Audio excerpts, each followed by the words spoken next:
Hi friends, എൻ്റെ ഇന്നത്തെ video Thrikkakara Vamanamoorthy Mahavishnu ക്ഷേത്രത്തെക്കുറിച്ചാണ്.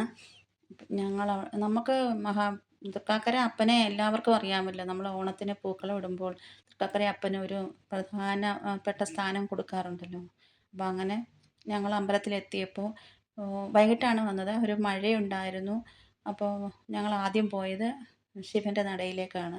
അവിടെ ചെന്ന് തൊഴുത് കഴിഞ്ഞിറങ്ങി മഹാ വാമനമൂർത്തിയുടെ ക്ഷേത്രത്തിലേക്ക് വന്നപ്പോൾ മഹാവിഷ്ണു എന്നാണ് കൂടെ ഞാൻ പറയുന്നത്, എന്നാലും വാമനമൂർത്തിയാണല്ലോ ഇവിടെ. അപ്പോൾ അങ്ങനെ അമ്പലത്തിൻ്റെ ഫ്രണ്ടിൽ വന്നപ്പോൾ അവിടെ എല്ലാവരും വിളക്ക് കൊളുത്തുന്നുണ്ടായിരുന്നു. അപ്പോൾ നമുക്കും വിളക്ക് കൊളുത്താനൊരു ആഗ്രഹം ഉണ്ടായി. അപ്പോൾ അവിടെ ചോദിച്ചു, പന്തം കൊളുത്തിയാണ്, കുറച്ച് ഹൈറ്റിലാണ് വിളക്ക് കത്തിക്കുന്നതുകൊണ്ട് പന്തം കൊളുത്തിയിട്ടാണ് അവിടെ കത്തിക്കുന്നത്. അപ്പോൾ അങ്ങനെ പന്തം ഉണ്ടോ എന്ന് ചോദിച്ചപ്പോൾ പന്തം അവിടെ ഇരിപ്പുണ്ട്, അമ്പലത്തിൻ്റെ ഫ്രണ്ടിലുണ്ടെന്ന് പറഞ്ഞു. അങ്ങനെ ഞങ്ങൾ പോയി ആ പന്തം എടുത്തുകൊണ്ട് വന്നു. അവിടെ കത്തിക്കാനൊരു വിളക്കും വെച്ചിട്ടുണ്ട്. അപ്പോൾ അതിൽ കത്തിച്ചിട്ട് ഞങ്ങൾ കുറച്ച് വിളക്ക് കത്തിച്ചു. വിളക്ക് കത്തിച്ചപ്പോഴത്തേക്ക് ദീപാരാധനയുടെ സമയമായി. അപ്പോൾ എന്നിട്ട് തൊഴാൻ പോയി. അവിടെ ചെന്നപ്പോൾ നട അടച്ചേക്കുമായിരുന്നു. ഞങ്ങൾ ചെന്ന് കയറിയപ്പോൾ നട അടച്ചതുകൊണ്ട് കുറച്ച് വിളക്കൂടെ കത്തിക്കാമെന്ന് വിചാരിച്ചു. പക്ഷേ അപ്പോഴത്തേക്കും നട തുറന്നു. അങ്ങനെ തുറന്നു, ഭഗവാനെ തൊഴുതു. അത് കഴിഞ്ഞ് ഞങ്ങൾ പുറത്തിറങ്ങിയിട്ട് ചുറ്റും വലം വെച്ചപ്പോൾ വിളക്ക് കൊളുത്തിക്കൊണ്ടിരിക്കുന്നതേ ഉള്ളൂ. അപ്പോൾ അന്ന് ഈ മഴ കാരണം വിളക്ക് കൊളുത്താൻ ഒരുപാട് ലേറ്റായി. അപ്പോൾ അങ്ങനെ കത്തിക്കുന്നത് കണ്ട് ഞങ്ങൾ നോക്കി നോക്കി പോയപ്പോഴവിടെ കത്തിച്ചുകൊണ്ടിരുന്നവർ പറഞ്ഞ്, ആർക്ക് വേണമെങ്കിലും കത്തിക്കാം, നിങ്ങൾക്കും പങ്കെടുക്കാം, കത്തിക്കാം എന്ന് പറഞ്ഞു. അങ്ങനെ വീണ്ടും ഞങ്ങൾ പന്തം എടുക്കാൻ പോയില്ല, അല്ലാതെ തന്നെ തിരിവെച്ച് വിളക്കൊക്കെ കത്തിച്ചു. അത് കഴിഞ്ഞ് അവിടെ കണ്ടല്ലോ, വീഡിയോയിൽ കണ്ടല്ലോ പശുക്കളൊക്കെ ഉള്ളത്. അപ്പോൾ ആ ദീപാരാധനയ്ക്ക് ഞങ്ങൾ കയറുന്നതിന് മുമ്പെയാണ് ആ പശുക്കളൊക്കെ അവിടെ ഓടിച്ചാടി നടക്കുന്നുണ്ടായിരുന്നു.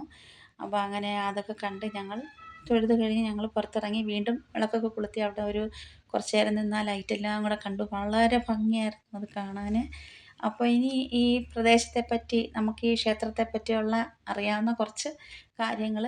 കേരളത്തിലെ ഏറ്റവും പ്രധാനപ്പെട്ട ക്ഷേത്രങ്ങളിൽ ഒന്നാണ് തൃക്കാക്കര വാമനമൂർത്തി ക്ഷേത്രം.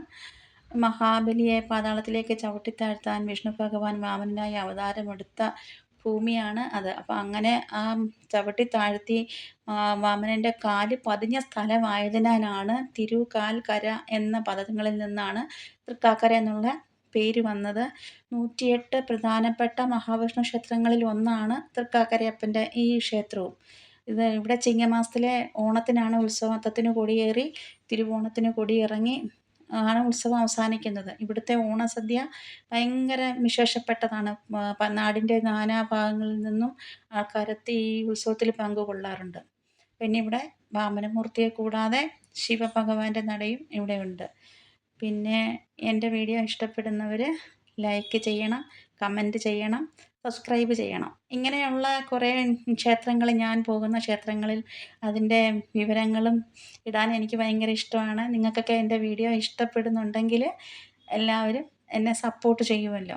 അപ്പം ഇനി ബാക്കി ഇതുപോലെ അടുത്തടുത്ത ക്ഷേത്രങ്ങളിൽ പ്രധാനപ്പെട്ട കുറേ ക്ഷേത്രങ്ങൾ, നമുക്ക് എല്ലാവർക്കും എല്ലാ ക്ഷേത്രങ്ങളിലും ഒന്നും പോകാൻ പറ്റുന്നില്ലല്ലോ. അപ്പോൾ പോകാൻ പറ്റുന്ന ക്ഷേത്രങ്ങൾ, ഞാൻ അവിടെ കണ്ട കാര്യങ്ങൾ, അതെല്ലാം നിങ്ങൾക്കും കൂടി അറിയാൻ വേണ്ടിയിട്ടാണ് ഇങ്ങനെയൊരു വീഡിയോ ചെയ്യാമെന്ന് തീരുമാനിച്ചിരിക്കുന്നത്.